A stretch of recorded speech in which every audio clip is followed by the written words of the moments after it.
Hey YouTube, 1 week left in the season to try and hit legend. I did hit legend for the 19th time. So what I'm going to do is in this video, I'm going to go over the last 6 teams I used to hit legend. It got me from, I think, 2,700 to legend.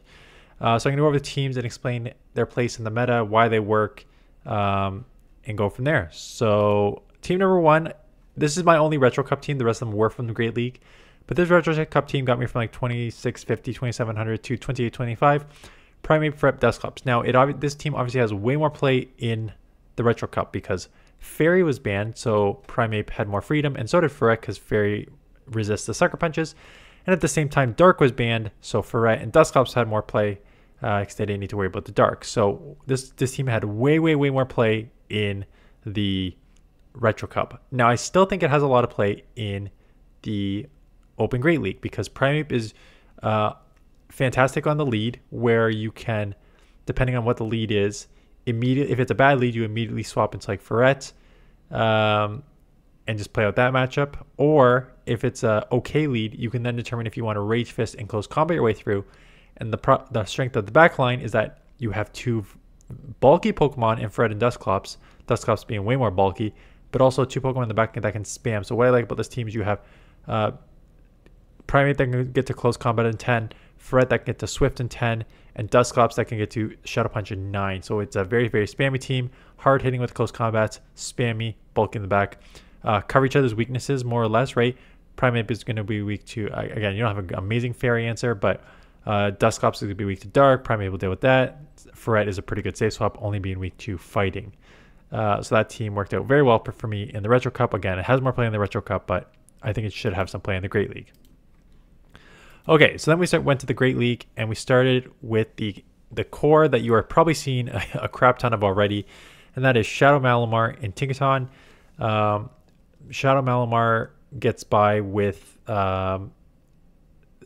if you're more of attack-heavy Shadow Pokemon, you now go from needing 2 Foul Play superpowers to potentially just needing 1 depending on the Pokemon you are against, because the break points on a higher attack Pokemon like Malamar, like a 12 attack, 13 attack up there, you now pick up an extra Psywave damage. That's what break points are, where your fast move damage goes to like 1 more higher on certain Pokemon.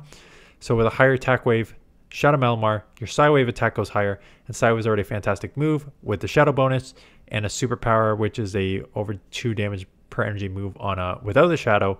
Put it with the Shadow, you can now like one-shot a lot of things between Psywave and then like superpower. So that's what makes Malamar more scary as a Shadow Pokemon. You know, Malamar is going to have, I was going to say problems weak to Dark, but yeah, anything that resists Psywave is going to have problems, and that's why Dark is going to be one of the issues. I was going to say Steel, but you have a superpower, so that's not totally true. Ting-Tong, I used Heavy Slam. If you're going to be weak to, if Steels are potentially going to be an issue, you can also run, instead of Heavy Slam, use Bulldoze. That is actually the recommended moveset on PVPOKE. But, you know, Darks, you'll deal with those. And then Tink's going to be weak to Ground, and I needed a safe swap, and I put in a more bulky safe swap that can deal with Ground, and has an option for a Steel with Draw Run in Dugong. So basically, Malamar, depending on what you say on the lead, you can just Superpower and Bail. You can play it, you can stay in and just Psywave and Foul Play and a line in the back. Depends what you want to do there. Also, Dugong's weak to like Rock, and then Tinkaton as the Steel will resist the Rock. So that's why the team sort of balances each other out there. Then up to 2872 with Morpeko, Lapras, Jumpluff.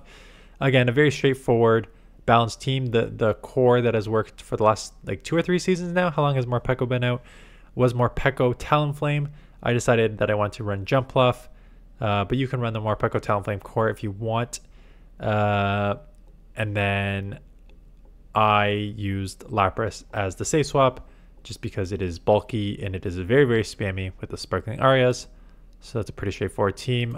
Again, you see a Ground or you see a Fighter, you instant safe swap Lapras. Yes, Lapras is also weak to fighting, but it has the Psywave, so it can deal with pretty much most of the fighters that you're going to see in this meta. And it is water, so it will deal with the Ground as well, and then try and flip switch because Jumpluff will kill both of those. Then slowly getting to 2895, kept the 1 glassy 2 bulky Pokemon combo. So Typhlosion, with Dusclops and Jumpluff. Not the only time you're going to see Typhlosion, as it was on my Legend team, because I think the meta has changed enough that Fire has come back now. And I tried to run Ninetales because it is my OG Fire Pokemon that I've always dominated with, but I just don't think it has much play. But what does have a lot of play is Typhlosion, especially when one of the main cores out there right now is Talonflame and Tinkaton is a very, very strong core out there right now. So having a Typhlosion, which can beat the Steel and Tinkaton, has the Thunder Punch for the Talonflame, which will outpace. And then there's like jump ups and stuff like that. Plus you can just shield advantage your way through this. Not shield advantage, but use the 2 shields and take switch. For then you have 2 very, very bulky Pokemon in the back to just absorb all that damage. So that was the concept behind it. I think that's why Fire has more play, as you're going to see on my Legend team in a second here. Went back to the Malamar on the lead because, again, I think that Malamar with the Shadow Sidewave got me to 29-15 here. Same with the 2 bulky Pokemon. Malamar, so put in Clodsire in the back to have some bulk and coverage and just overall safety. And then I was also thinking about what could potentially have play in the meta, and I think Ice does have play. I think there's ground out there a lot. I think there's grass out there to a certain extent trying to come around like Jumpluff. So I thought Walrein with that Ice ground coverage does pretty well. Earthquake's a little slow on Walrein now, but the Powder Snow with Icicle Spear combo is still very deadly. And then I hit Legend, and I did so with an ABB style team: Azumarill, Typhlosion, Talonflame. So Typhlosion is your safe swap. If you don't see a ground, if you don't see a ground or water on the lead, you basically instant swap to Typhlosion. A lot of the waters, if it's like the worst answer you're going to see is Gastrodon. If you see a Gastrodon, that's just unfortunate. But even some of the other waters, depending on what it is, like half of them are ice, right? So Dugong and Lapras, which are neutral to that, you will very, very easily beat that with Incinerate, Thunder Punch.